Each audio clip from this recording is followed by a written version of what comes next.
Hey there, welcome back to the Biofield Hacker channel. As always, before we dive in, just a quick note, I'm not a medical, psychological, legal, or financial expert, nor do I claim to be. Okay, this isn't going to be an easy one, so if it triggers you and you're not ready, just come back for another video. I'm not sure why I channeled this one right now, but I always follow my intuitive nudges and apparently it's time. I just consider myself the mailman. I don't get to pick the package or the timing. But for those of you who are out there who are really struggling with deep, dark energies from experiences and people in the past who have seriously wronged you, betrayed you, or hurt you, this one's for you. Just for a quick context of where these tactics and methodologies came from, I was intuitively guided and developed them with the help of the universe when my whole world collapsed over a several-month period through a series of events.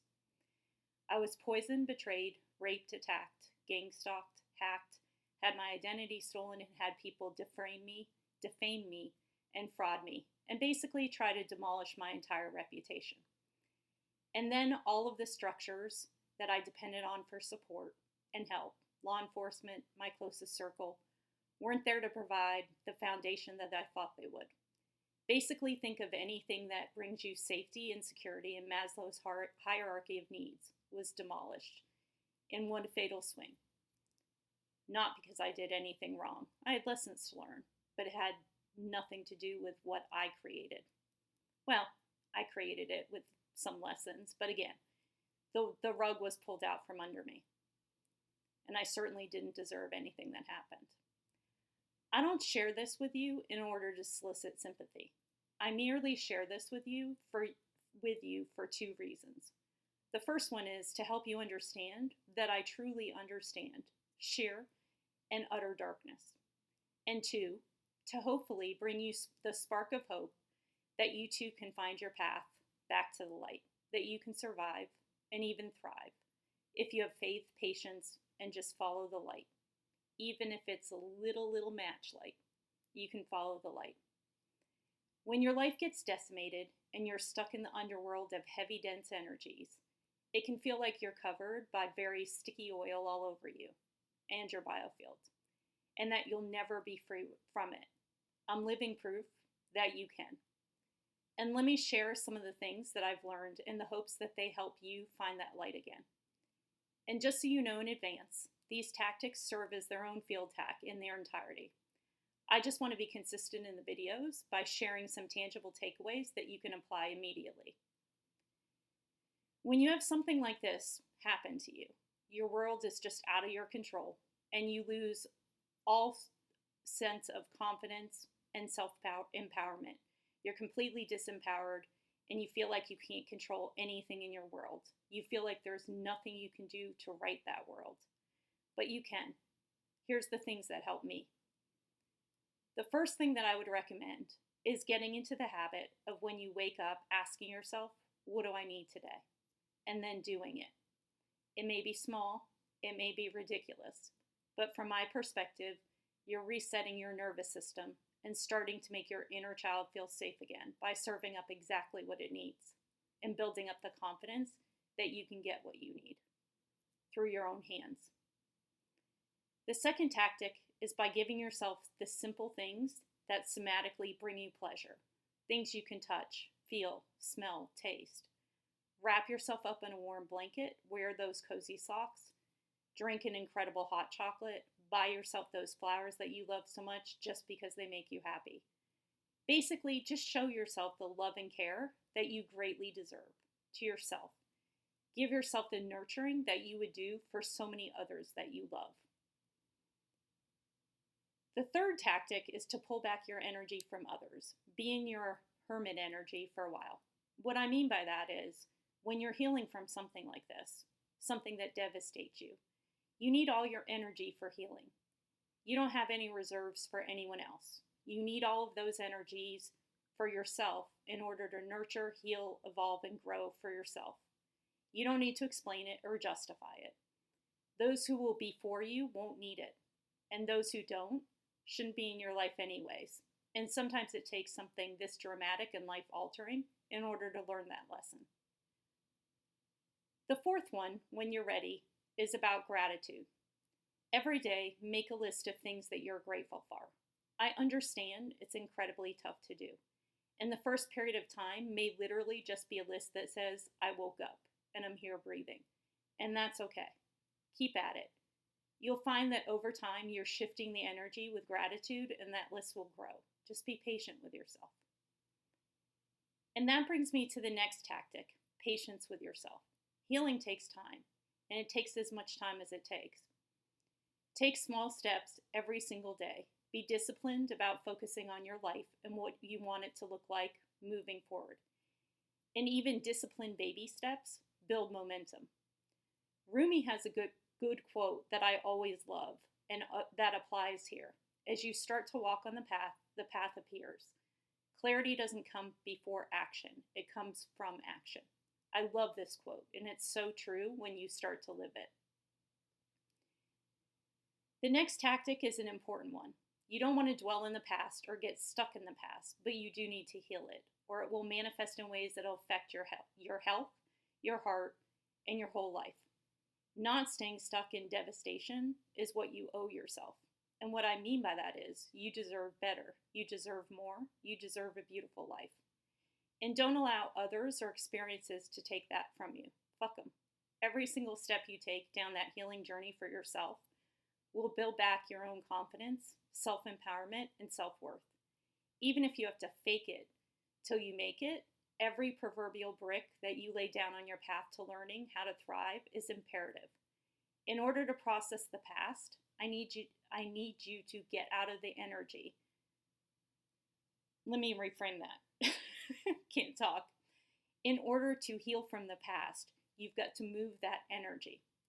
And while you'll find your own rhythm and tactics for this, I would highly recommend creative outlets and moving your body. Creative outlets could look like writing, doing art, building things, anything creative that you do, with intentionally putting all of those bottled up emotions that you have of rage, sorrow, anger, fear, frustration, grief, whatever those emotions are, pour them into your creative outlet. For you, you have to let them out. Sometimes, which is why I've added the somatic suggestions, those heavy, dense emotions need physical movement to be released. Go hit softballs or golf balls.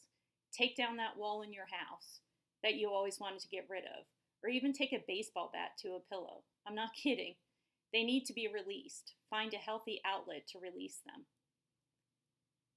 The next tactic is the offset of the one we were just talking about, finding grounding and peace. Schedule VIP time in order to just breathe, quiet time for reflection, meditation, or simply sit out in nature. When you take this time, be in the present moment, just using your senses. Savor what you have right in front of you, in the present moment, with those senses. What do you feel? What do you see? What do you smell? Let your body relax and ground. Allow yourself to find a moment of peace where you shut down your brain and focus on just being. The next tactic is for those of you who are really struggling to do the tactic that I just talked about. Believe me, I get it. It's hard building that muscle to shut down your brain when you're feeling engulfed by the proverbial underworld. So here's a tactic to help with that. The brain actually believes what you tell it. And so I'm of the very strong opinion that visualizations and affirmations are an incredibly valuable asset. So when you feel like you're out in the middle of the ocean on a tiny raft without any paddles or motor, getting waterboarded with a tsunami, try this visualization. And I'm mixing my visuals, but it helped me through some incredibly challenging rough seas. I want you to picture yourself centering yourself in the middle of that little raft and just observing the raging seas. And what I mean by that is there are things you can control and things you can't. And there's nothing you can do to control the things you can't. So don't waste your valuable energy focusing on them. Focus on what you can control, you. Picture yourself with a little snow globe on your lap on that raft and put every single worry, thing out of control, all your fears, anxieties, anything, into anything that you can't control, into that little snow globe with its own little raging seas. I guess it's not a snow globe. I guess it's like a little raging sea globe. I know I'm mixing my analogies, but follow me here. Take all of that, put it into the contained globe, and leave it there. Don't interact with it, just leave it in that contained globe to deal with itself. It's not yours to carry. You can't control it, so it's not yours to do anything about. Let it deal with itself. You're just the observer, detached, not letting it drain your energy anymore. And this is where the brain thing comes into play. Think of the sunlight beaming onto your face while you're sitting on your little raft with a little globe in your lap, and will yourself to feel peace. Really close your eyes, feel the beautiful sun on your face, and soak in the peace with every fiber of your being. Feel it and own it. You're here. You're okay. There is light. Will yourself to know with every fiber of your being, see it in your mind's eye. Use that visualization often when you need it, or create your own equivalent that resonates for you better.